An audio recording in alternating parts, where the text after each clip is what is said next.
The notification pinged on Marcus Reed's phone at 3 in the morning, shattering the quiet of his Brooklyn apartment like a judge's gavel. Within seconds, the words on the screen confirmed his worst nightmare.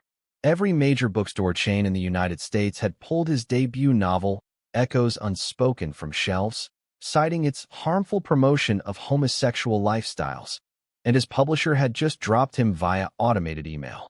Marcus stared at the message, heart hammering. While his conservative parents slept in the guest room down the hall, their surprise weekend visit from rural Ohio, now feeling like a loaded gun pointed straight at the life he had spent years hiding. He had written the book in secret over 2 years, pouring every unspoken ache into the story of two men finding each other against all odds, never imagining the story would become a viral sensation before the backlash hit like a freight train. The apartment felt smaller than ever as Marcus slipped out of bed and padded to the kitchen, careful not to wake anyone. At 32, he still looked like the quiet kid from the Midwest who had escaped to New York for college, dark hair slightly tousled, green eyes now wide with panic.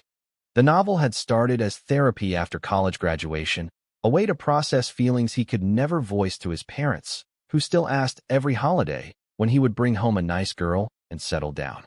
Success had come fast once the book hit indie lists, but success had also brought scrutiny, and now the ban was national news. His phone buzzed again, this time with a text from his college best friend Dominic Hayes. Saw the headlines. "I'm outside your building. Let me up." Marcus's stomach dropped.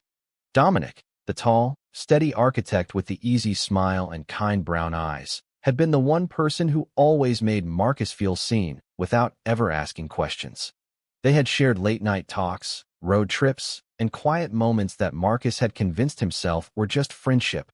Even after the night 2 years ago when a few beers led to a kiss they both pretended never happened.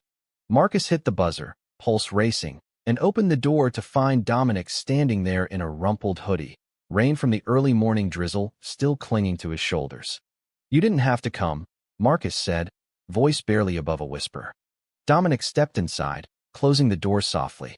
"Yeah, I did. The whole internet is calling your book dangerous, and your name is everywhere.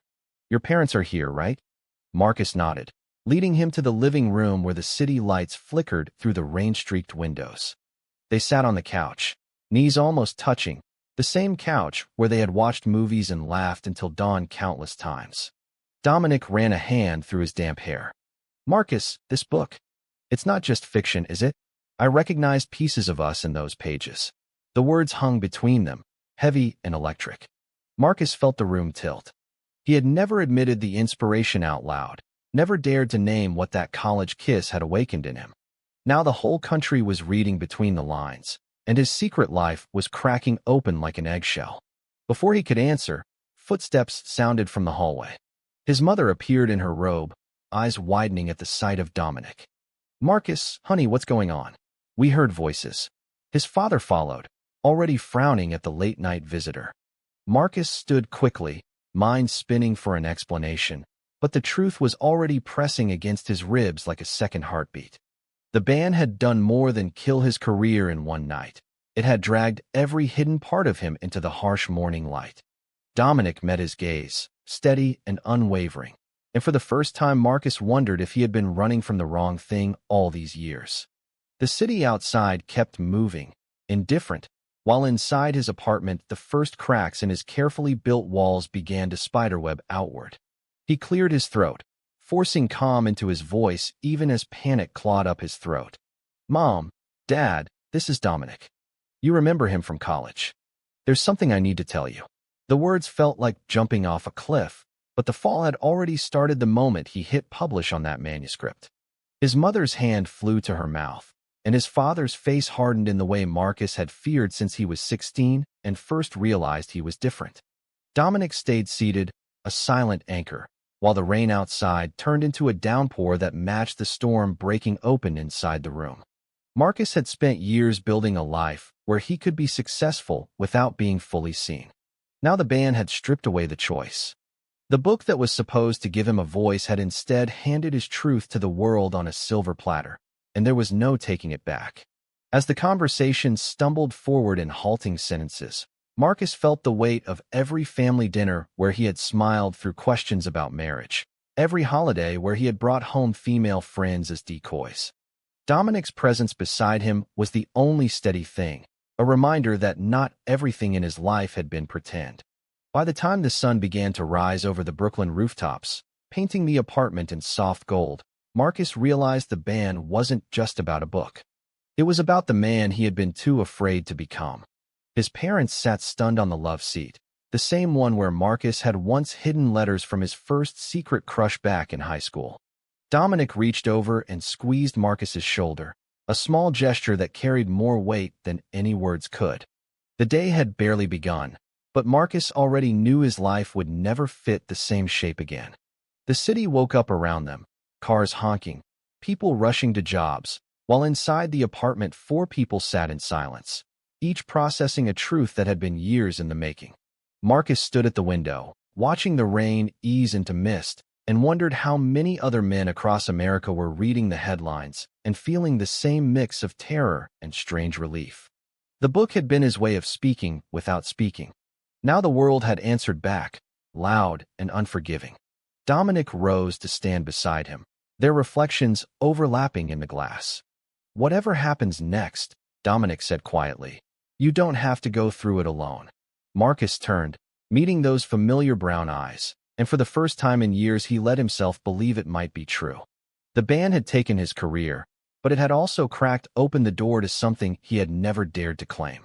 Outside, New York kept moving forward. Inside, Marcus took the first shaky step into the unknown.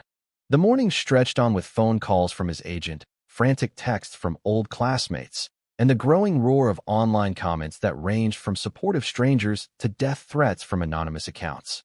Marcus's father finally spoke, voice tight with the disappointment Marcus had dreaded since childhood. "We raised you better than this." The words landed like stones. His mother cried quietly, clutching the cross she always wore.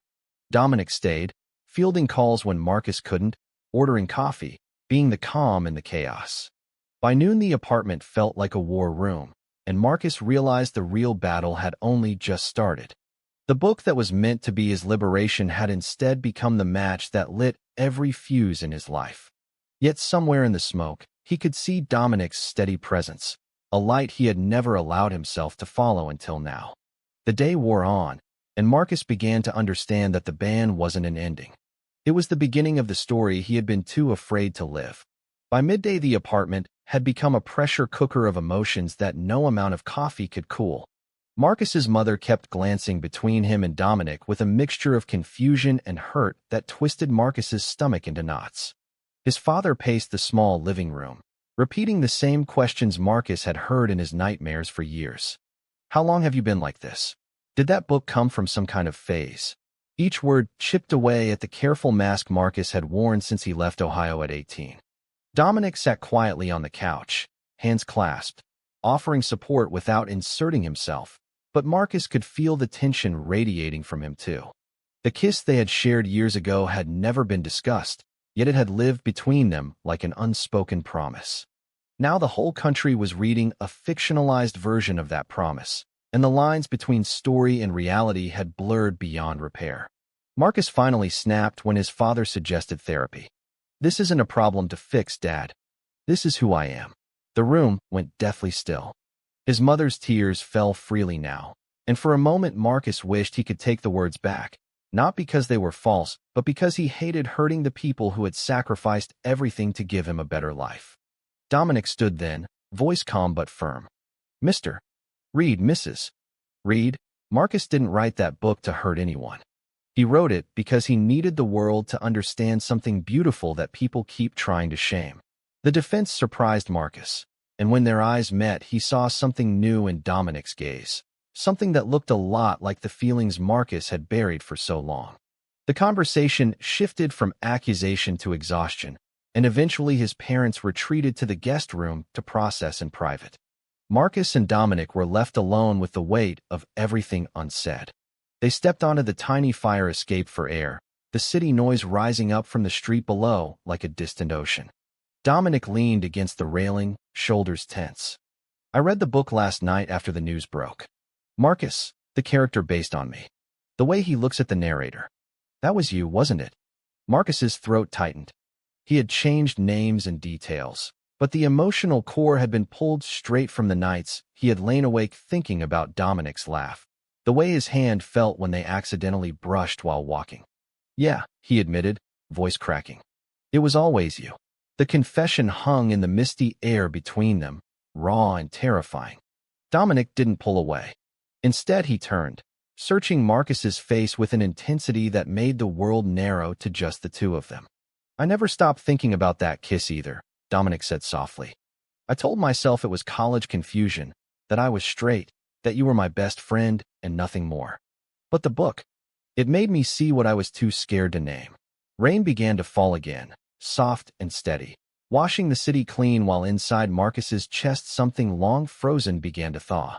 They didn't kiss then, not with his parents just inside, but the space between them felt charged with possibility.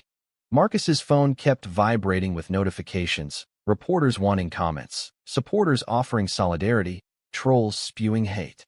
The ban had turned his quiet life into a national conversation, and every article mentioned the controversial gay themes that had made powerful conservative groups pressure bookstores to pull the title.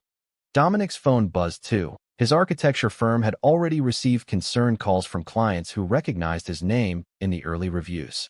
The consequences were spreading like ripples in a pond, touching every part of their lives. Yet standing there on the fire escape, Marcus felt less alone than he had in years. Inside, his mother emerged again, eyes red but voice steadier. She asked to speak with Marcus alone.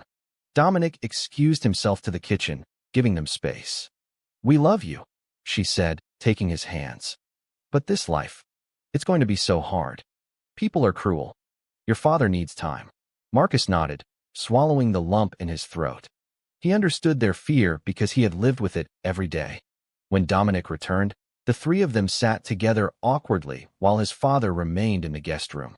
The afternoon stretched into evening, filled with careful conversations about the book, about identity, about what came next. Dominic ordered Thai food, the same order they had shared 100 times, and the normalcy of it grounded Marcus. As night fell, his parents decided to extend their stay another day, a small olive branch that felt monumental. Marcus and Dominic took a walk after dinner, hoods up against the drizzle, moving through the familiar streets of Brooklyn where they had first become friends. "I don't want to lose you over this," Marcus said finally. Dominic stopped under a street lamp, water glistening on his jacket. "You won't." "But Marcus, I think I'm falling in love with you, and I have been for a long time." The words landed softly, like the rain itself. Marcus felt tears mix with the droplets on his face. For the first time, he allowed himself to reach out and take Dominic's hand right there on the sidewalk, no longer caring who might see.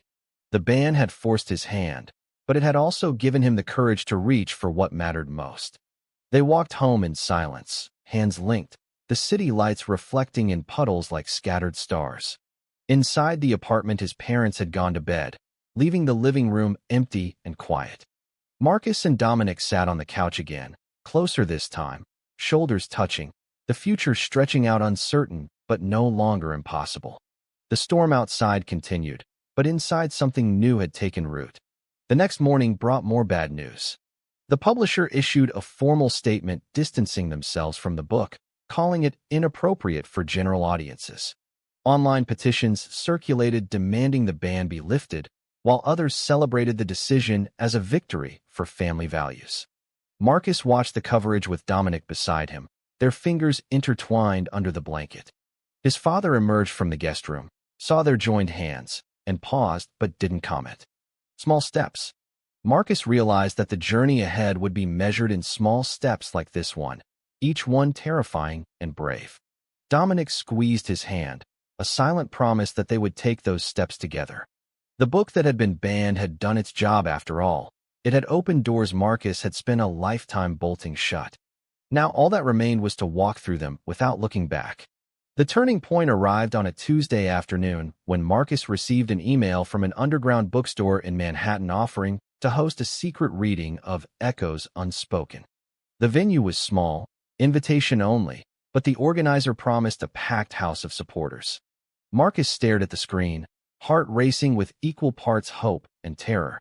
Dominic read the email over his shoulder, nodding slowly. You should do it. This is your chance to take the story back.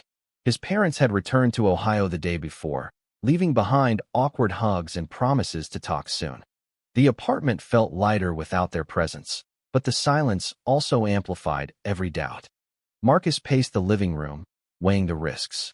One public appearance could reignite the media storm. One wrong word and Dominic's career could suffer more than it already had. Yet the idea of standing in front of people who actually wanted to hear his words felt like oxygen after days of suffocation. They spent the evening preparing. Dominic helped Marcus choose passages that captured the emotional core without sensationalism, focusing on the loneliness of hiding and the joy of being truly seen. As they practiced, the air between them grew warmer, charged with the new honesty they had claimed on that rainy sidewalk. When Marcus stumbled over a line describing the protagonist's first realization of love, Dominic gently took the pages from his hands. That's us, he said quietly. And it's beautiful. Their first real kiss since college happened then, soft and deliberate, tasting of coffee and courage. Marcus felt the years of denial melt away in that single moment. The book had forced them to face what they had always known deep down. Now they were choosing each other openly. Consequences be damned. The reading was set for Friday night. In the days leading up, Marcus fielded calls from supportive authors and hate mail from strangers. A former college roommate who had once been close to both of them leaked old photos to a gossip site, pictures from a beach trip where Marcus and Dominic had stood a little too close, arms around each other. The images spread like wildfire, captioned with speculation about their secret relationship. Dominic's boss called him into the office, warning that several clients had expressed discomfort. Marcus watched Dominic hang up the phone, jaw tight, and felt a wave of guilt crash over him. This is my fault, he said. Dominic shook his head. No, this is society's fault. We didn't do anything wrong by loving each other. The words steadied Marcus, but the misunderstanding lingered. He wondered if Dominic resented him for writing the book, for dragging their private world into the spotlight. Friday arrived with clear skies and nervous energy. They took the subway to the bookstore together, hands brushing but not holding, still cautious in public spaces. The venue was packed, faces young and old, some holding copies of the book that had been pulled from shelves. When Marcus stepped to the microphone, the room quieted. He read the passage about the two men sitting on a fire escape, sharing truths under city lights, and his voice only wavered once. Dominic stood in the back, eyes shining with pride. Applause thundered when he finished, and for the first time since the ban, Marcus felt like his words mattered. People lined up to thank him, to share their own stories of hiding and coming out. The energy in the room was electric, a reminder that not everyone wanted silence. But the night wasn't over. As they left through a side door to avoid the small group of protesters outside, Marcus's phone rang. It was his sister in Ohio, voice shaking. Dad saw the photos online. He's furious. Mom's crying again. They want you to come home and explain. The words landed like a punch. Dominic saw the color drain from Marcus's face and took the phone gently. We'll handle it together, he told Marcus after hanging up. On the ride home, the misunderstandings surfaced fully. Marcus pulled away slightly. I dragged you into this. Maybe the book was a mistake. Dominic stopped him on the sidewalk outside their building. Stop. That book brought us here, to this moment where I can finally tell you I love you without hiding. Don't you dare regret it. The words broke through Marcus's doubt like sunlight. They kissed right there under the street lamp, no longer caring who might see. The turning point wasn't the reading or the leak. It was the decision to stop running from each other. Back in the apartment, they talked until dawn, mapping out the future they wanted. Marcus would fight the ban legally with help from a small LGBT advocacy group that had reached out. Dominic would stand by him even if it cost clients. The misunderstandings had been cleared, replaced by a partnership built on honesty. Outside, the city slept, but inside, two men had finally stepped into the light they had created together. The ban had tried to silence them, but it had only amplified their voices. Marcus fell asleep with Dominic's arm around him, the first peaceful rest he had known in weeks. Tomorrow would bring new battles, but they would face them side by side.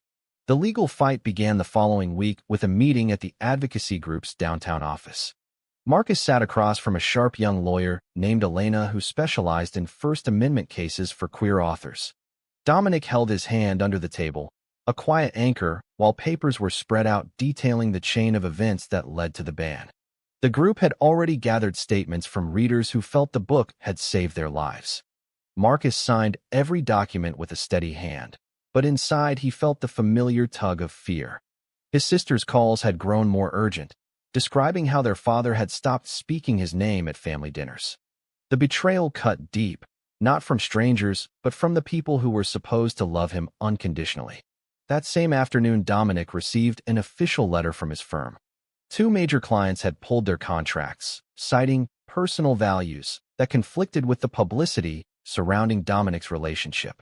He read the letter in the kitchen while Marcus cooked pasta, the aroma of garlic and tomatoes filling the apartment.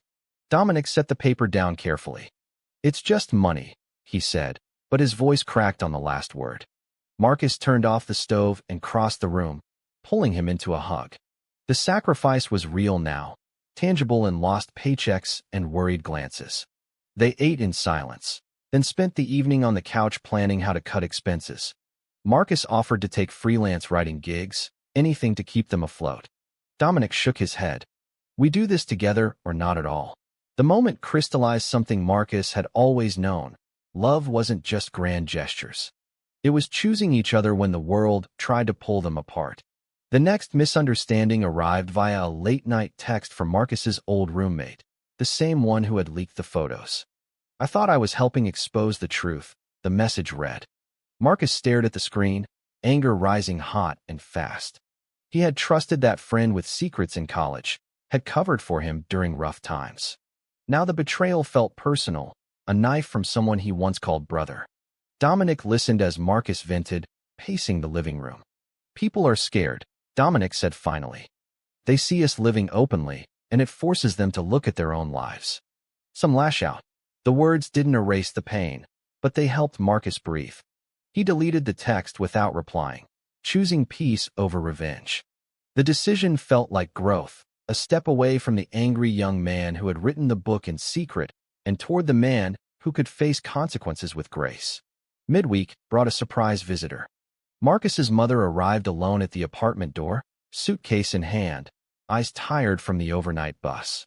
"Your father wouldn't come," she said simply, "but I needed to see you." They sat at the kitchen table while Dominic made tea, giving them space. She spoke of her own youth, of dreams she had set aside for marriage and children. "I don't understand everything," she admitted, "but I see how happy you are with him." She glanced toward the living room where Dominic waited. The conversation stretched late into the night, filled with tears and tentative understanding. When she hugged Marcus goodnight, she whispered, "Tell Dominic he's welcome at Christmas." The small acceptance felt monumental, a crack in the wall his father still guarded. The following days tested them further. Protesters gathered outside the advocacy office during Marcus's deposition. Dominic stood beside him through flashing cameras and shouted slurs. At home, they cooked meals together, watched old movies, and made love with the lights on for the first time, no longer hiding even from themselves. The sacrifices mounted, but so did the joy. Marcus started a new short story, this one about two men learning to fight for each other. Dominic sketched designs for a community center he hoped to build someday, something that celebrated all kinds of families. The band had stripped away their old lives, but in the empty space, they were building something stronger. By the end of the week, Marcus received word that the legal team had secured a temporary injunction allowing small independent stores to carry the book again.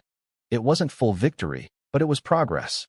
He celebrated with Dominic on the rooftop, city lights spread out below like a promise. "We did this," Marcus said, leaning into Dominic's side. The wind carried their laughter across the rooftops. The journey had been painful, filled with betrayals and hard choices, but each decision had led them closer to the men they were meant to become. Marcus looked at Dominic under the stars and knew that no ban, no family rejection, no societal storm could take this away. They had chosen each other, and that choice was rewriting every story that came before. The climax arrived unannounced on a crisp Saturday morning when Marcus's father appeared at the apartment door without warning. He stood there in his worn flannel shirt, duffel bag at his feet, face lined with the kind of exhaustion that came from long drives and longer nights of thinking. Marcus froze in the doorway, Dominic appearing behind him like a shield. "Dad," Marcus managed. His father nodded once, eyes flicking to Dominic before returning to his son. "We need to talk." They moved to the living room, the same space where the first confession had happened weeks earlier. Marcus's mother had called ahead, warning that her husband was coming to make things right or end them. The air felt thick with every unsaid word from 32 years of father and son. Dominic offered coffee and then excused himself to the bedroom, respecting the need for privacy while staying close enough to hear if needed. Marcus sat across from his father, hands clasped to stop them from shaking. The older man spoke slowly, choosing each word like it cost him something. "I read your book. All of it. Took me 3 nights because I kept putting it down when it hit too close." Marcus waited, breath held. His father continued. "I saw myself in the father character, the one who couldn't see what was right in front of him. That hurt. But it also made me look at my own dad, how he never accepted anything different from what he knew." The confession cracked something open between them.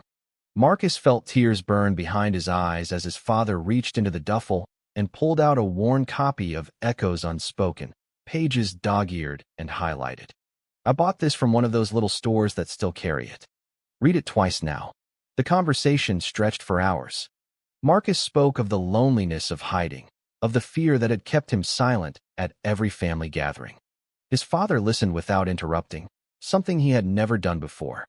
When Marcus finished, his father wiped his eyes with the back of his hand. "I can't say I understand it all yet, but I won't lose my son over something I don't understand." The words landed like grace.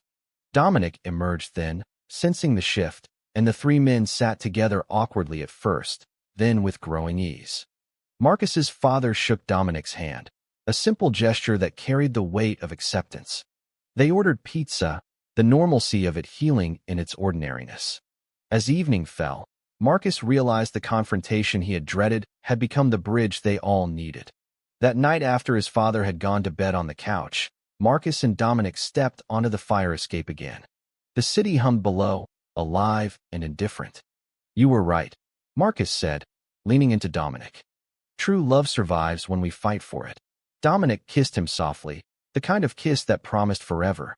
The next morning they all walked to a local diner for breakfast, 3 men navigating new territory with careful steps and shared laughter.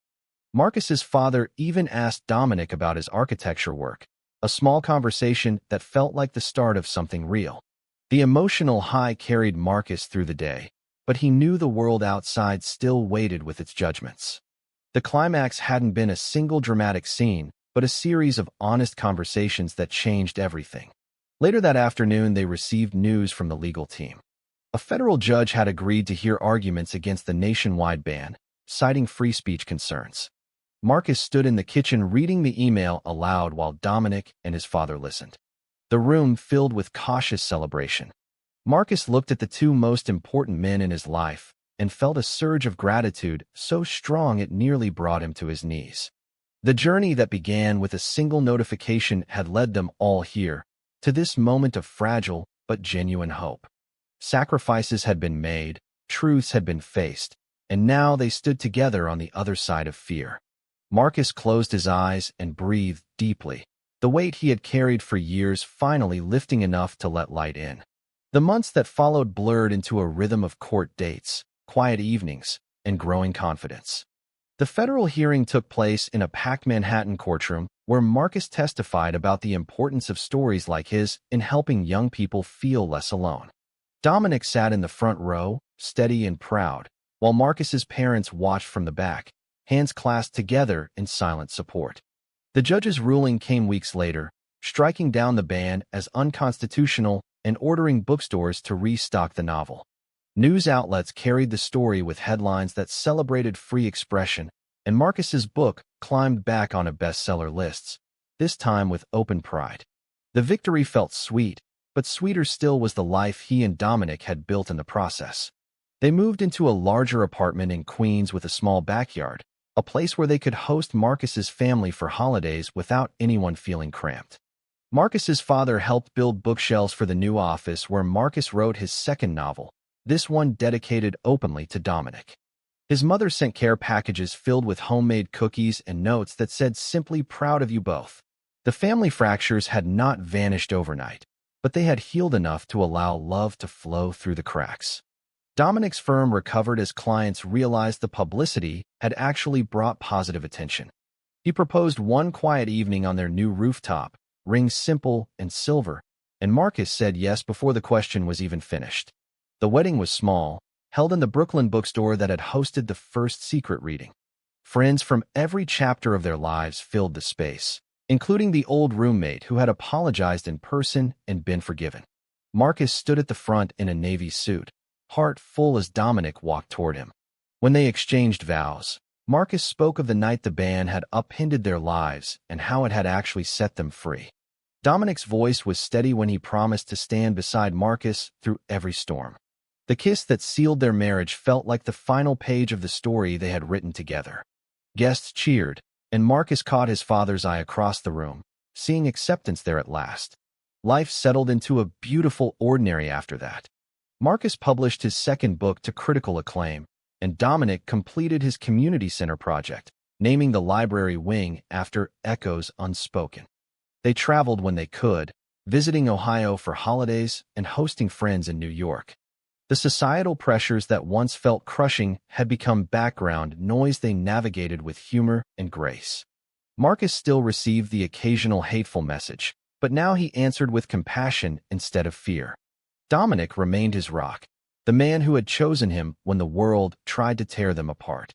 Their love had been tested by misunderstanding, betrayal, sacrifice, and truth, and it had emerged stronger for every trial.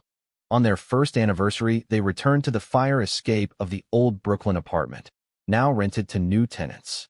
Standing there under familiar city lights, Marcus turned to Dominic and smiled. "We made it."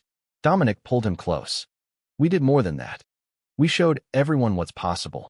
The night air carried the sounds of the city they loved, a place that had witnessed their lowest moment and their greatest joy. Marcus thought back to the scared writer who had received that first notification and marveled at how far they had come. The journey had never been about the ban itself. It had been about choosing to live openly, to love fiercely, and to become the men they were always meant to be. As they walked home hand in hand, Marcus felt complete in a way he had never imagined possible. The world was still imperfect, still full of challenges for men who loved men, but they had carved out their place in it. Their story wasn't over. It was just beginning its best chapter. True or false? True love between two men is worth losing family and career for?